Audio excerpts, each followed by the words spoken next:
এই মুহূর্তের সবথেকে বড় খবর, কলকাতা হাইকোর্টের ঐতিহাসিক রায়। এসএসসি নিয়োগ দুর্নীতি মামলায় ঐতিহাসিক রায় দিল কলকাতা হাইকোর্টের বিচারপতি দেবাংশু বসাকের ডিভিশন বেঞ্চ।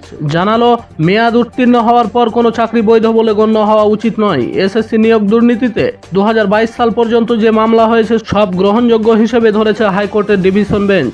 রায় পড়া শুরু করেছেন বিচারপতি দেবাংশু বসাক। 281 পৃষ্ঠার রায় পড়েছেন ইতিমধ্যে। রায়কে ভাগ করা হয়েছে 9টি অংশে। কেন গোটা প্যানেল বাতিল করল হাইকোর্ট? 2016 সালে এসএসসি পরীক্ষার মাধ্যমে চাকরি পাওয়া প্রায় 26,000 শিক্ষকের গোটা প্যানেল বাতিল করেছে হাইকোর্টের ডিভিশন বেঞ্চ। কেন এমন সিদ্ধান্ত, যেখানে প্রাক্তন বিচারপতি অভিজিৎ গঙ্গোপাধ্যায় 5,000 শিক্ষকের চাকরি বাতিলের নির্দেশ দিয়েছিলেন? জানা গিয়েছে, কারা যোগ্য এবং কারা অযোগ্য তার তালিকা তৈরি করে এসএসসিকে জমা দিতে বলেছিল আদালত। কমিশন তাতে সাড়া না দেওয়াতেই কমিশন করা হলো বলে মনে করছেন অনেকেই। সুপ্রিম কোর্টে যাচ্ছে এসএসসি। নিয়োগ দুর্নীতি নিয়ে কলকাতা হাইকোর্টের রায়কে চ্যালেঞ্জ করে সুপ্রিম কোর্টে যাওয়ার কথা জানালো স্কুল সার্ভিস কমিশন।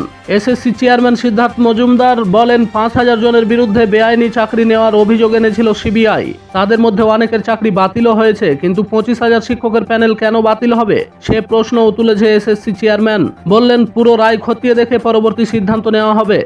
অপরদিকে কিছুক্ষণের মধ্যেই বাংলায় একাধিক জেলায় তুমুল বৃষ্টি। আজ সোমবার ও আগামীকাল মঙ্গলবার বাংলা জুড়ে বজ্রবিদ্যুৎ সহ বৃষ্টির সম্ভাবনা রয়েছে, আলিপুর আবহাওয়া দপ্তর জানিয়েছে।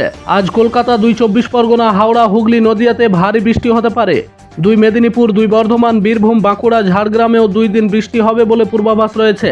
জানানো হয়েছে, আজ বৃষ্টি হতে পারে দার্জিলিং ও কালিম্পংয়ে। আগামীকালও উত্তরবঙ্গের আলিপুরদুয়ার ও জলপাইগুড়ি ভিজতে পারে বলে পূর্বাভাস দিয়েছে আলিপুর আবহাওয়া দপ্তর।